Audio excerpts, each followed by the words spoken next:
আমি গ্রামের মরল আমার ডাবালাতো না, তাহলে কার ডাবালা হইব? এবারে ঈদের মধ্যে সবচেয়ে বড় করে কিনে লাগবো।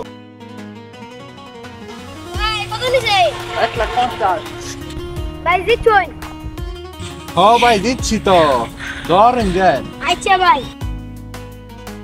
গরুটা কিরম হচ্ছে বুঝতে হইব না? এটা কার গরু? এটা মরণের গরু। এটা ভালো হইতে না দেখি। আজকে তো শুক্রবার, আবার সামনে কুরবানির ঈদ, তবে কুরবানি কিছু ওয়াজ করতে হবে। মনে রাখবেন, ইন্নামা ইয়াতাকাব্বালুল্লাহু মিনাল মুত্তাকিন, যে সকল যুগে এই কুরবানি কবুল হবে তার যার ভিতরে রয়েছে তাকওয়া। তাকওয়া কি বলতে পারেন? তাকওয়া কি বলতে পারেন? তাকওয়ার বৈশিষ্ট্য কি? তাকওয়ার বৈশিষ্ট্য 3 জিনিস। 1 নাম্বার, সমস্ত গুনাহ বর্জন করা। আর 2 নাম্বার হচ্ছে সব সময় ভালো আমলে লেগে থাকা।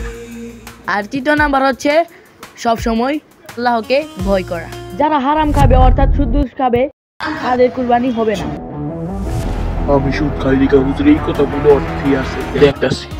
সকলেই নামাজ পড়ার জন্য প্রস্তুতি। নামাজটা খালি পড়ো চান্দু।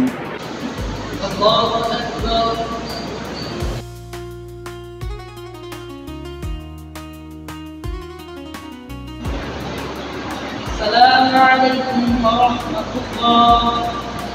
السلام عليكم ورحمة الله.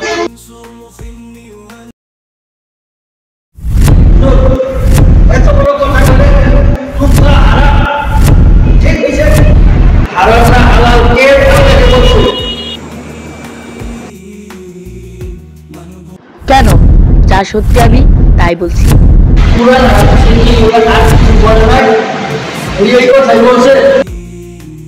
না, অনেক কথাই বলছে, কিন্তু এই সময়ের জন্য এই কথাটাই উপযোগী, তাই আমি এই কথাটাই বলছি।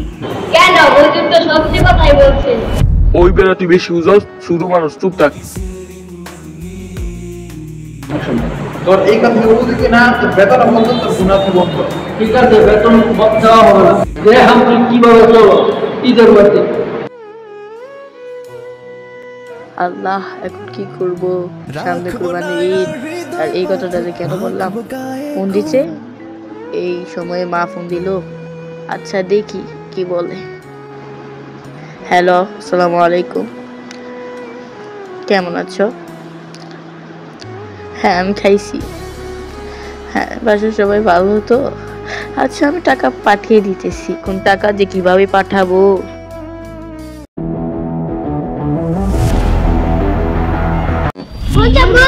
আমার গরু চুরি হয়ে গেছে। আমার গরু গরু গরু শুনে কি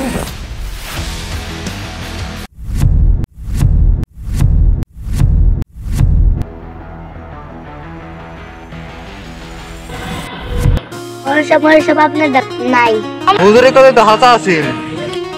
তাহলে সবাই মিল্লা হুজুর এই নই দেয়। কুরবানি হচ্ছে ত্যাগের জিনিস এবং আল্লাহর সন্তুষ্টির জন্য। আপনি হারাম টাকা দিয়ে কখনো আল্লাহর সন্তুষ্ট আদায় করতে পারবেন না, এবং হারাম থেকে দূরে থাকেন এবং আল্লাহর সন্তুষ্ট আদায় করেন।